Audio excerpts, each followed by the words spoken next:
All right, you lot. Let's be honest, navigating the world of education, health and care plans, or EHCPs as they're often called, can feel like you're wading through a load of bureaucratic gobbledygook. It's thick with legal terms, regulations and processes that most people don't understand unless they've been through it. But that's exactly why I'm here. We're going to break down this process step by step into manageable bits. Over the next few minutes, we're going to dive deep into the world of EHCPs. We'll cover everything from understanding what an EHCP actually is, why it's so bloody important for children with special educational needs, and the exact steps you need to take right here in the UK to get one. Don't worry, I'm not going to bombard you with jargon. We'll keep it straightforward, clear, and easy to follow, I promise. Right, let's get down to brass tacks. What exactly is an EHCP? In a nutshell, it's a legally binding document.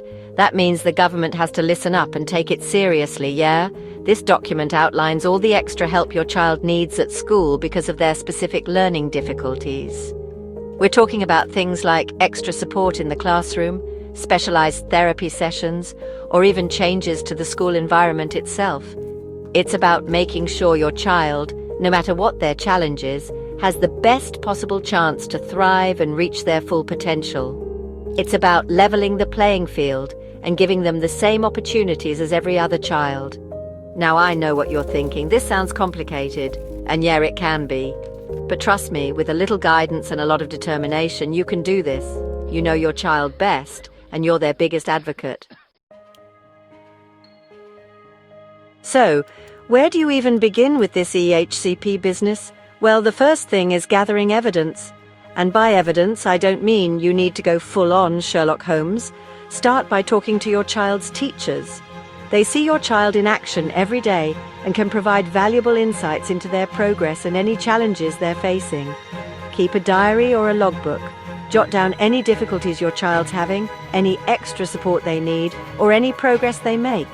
You'd be surprised how useful this can be later on. Don't be afraid to reach out to other professionals involved in your child's life, like doctors, therapists, or specialists.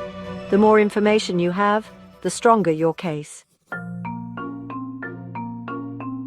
The assessment process is where things start to get real.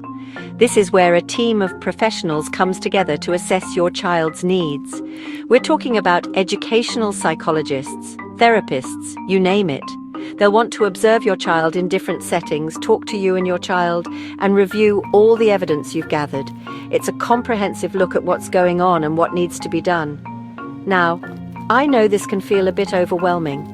You might worry about your child being judged or labelled, but remember, this isn't about finding fault.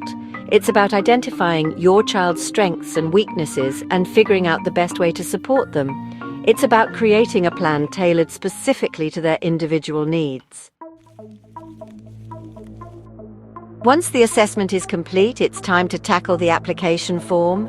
Now, I'll be honest, this thing can be a bit of a beast. It's long, it's detailed, and it can feel overwhelming. But don't panic. Take it one step at a time. The form asks for information about your child's background, their needs, and the support you're requesting. Be clear, be concise, and be specific. Don't be afraid to ask for what your child needs, even if it feels like a lot. This is their future we're talking about. And remember, you don't have to go through this alone. There are organizations out there like IPESIA and SOS SEN that can offer free advice and support.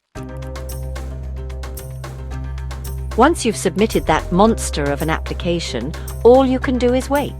The local authority has a statutory time limit to make a decision, which is usually around 16 weeks. I know, it feels like forever. If the decision is made to issue an EHCP, brilliant, you did it. The plan will outline all the support your child will receive.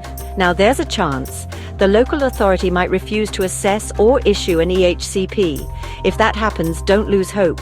You have the right to appeal their decision and take it further. Remember, this is a marathon, not a sprint. You might face setbacks. You might have to fight tooth and nail, but you can do this. You're your child's biggest advocate, and never forget that. So there you have it. That's the EHCP process in a nutshell. I know it can seem daunting, but you're not alone. Remember, knowledge is power, and now you've got a bit more of that under your belt. If you found this video even a little bit helpful, give it a thumbs up and subscribe to the channel for more informative content. And don't forget to check out the description box below for loads of helpful resources and links. Thanks for watching, and best of luck on your EHCP journey. You've got this.